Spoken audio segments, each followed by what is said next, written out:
Assalamu alaikum students. This is the subject of Home Management and Housing 1 BS3 semester 2.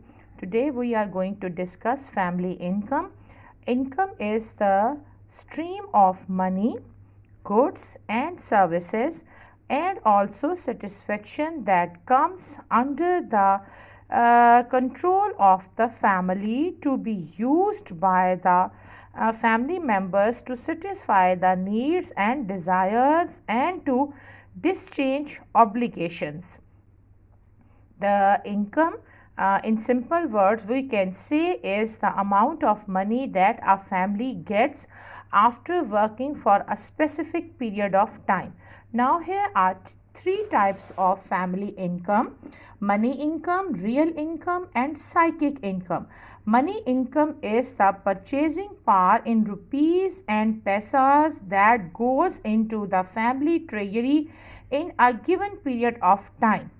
Whereas real income is defined as the flow of commodities and services available for the satisfaction of the human wants and needs over a period of time. Real income is of two types: direct income and indirect income. Now there is the third type of income, which is psychic income.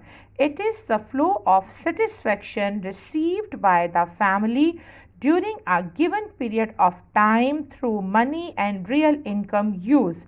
Psychic income cannot be seen, measured, or counted, but it is more important than money or real income.